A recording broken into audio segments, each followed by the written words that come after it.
The hidden passage behind the statue of Gunhilda of Gorsmoor slammed shut, sealing itself as if it had never existed.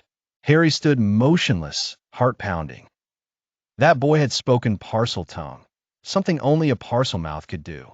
The castle seemed to sense the tension, a draft rustling the tapestries.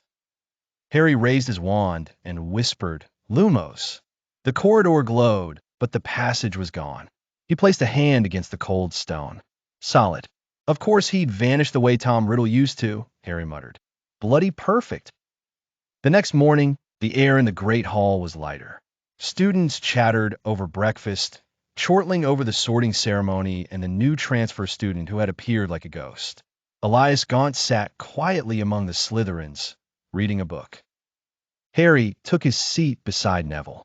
"Morning," Neville said, glancing toward the Slytherin table. The boys caused quite the stir. "I noticed," Harry said grimly. "You ever heard of a transfer this late? Or a Gaunt surviving?" Neville shook his head. Hermione stormed into the hall, parchment in hand. She dropped it in front of Harry. "You were right to worry," she said. Harry scanned the parchment. The Gaunt family tree had ended with Merope Gaunt, or so everyone thought. Hermione tapped a line scrawled in a different hand. This was added 6 months ago. A branch labeled Elias. No record of a mother. No record of a birth date. Just Elias. A forged entry? Harry asked. Possibly. Or someone buried the truth very deep.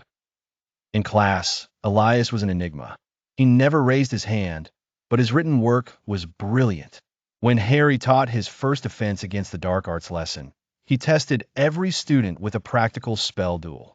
Elias stepped into the ring without hesitation. Harry said, "Expelliarmus," trying to keep things light. Elias blocked it effortlessly. "Protego." He followed with a swift, silent, disarming spell of his own, one Harry barely countered in time. The wand movement had been flawless. After class, Harry pulled Elias aside. "You handled yourself well," Harry said. "Where did you learn dueling?" "My father," Elias replied. "And who was that?" Elias's face remained impassive. "He's dead, and I'd rather not speak of him." Harry asked about the Gunhilda statue. Elias raised an eyebrow. "Walking. Couldn't sleep. It's a new castle, after all." Harry narrowed his eyes. "That passage hasn't opened in over 50 years. "Then it must like me," Elias replied. That night, Harry, Hermione, and Neville met in the old staff room. "He's hiding something," Harry said. "Obviously," Hermione muttered. "But we can't accuse a student without proof." "What about his ring?" Neville asked. Hermione's eyes lit up.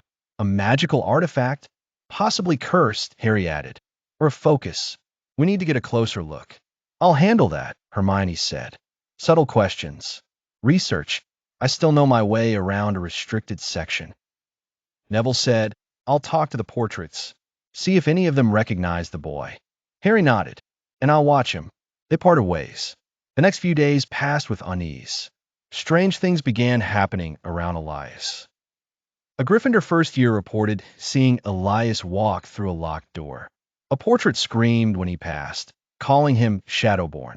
An owl carrying a ministry letter for Elias exploded midair. Whispers grew among students. Harry kept his eye on Elias in every class, but Elias never slipped. He seemed amused by the rumors, but untouched by them. Until one night, when Harry found a parchment under his office door. It read, "We are bound by more than blood, Professor Potter.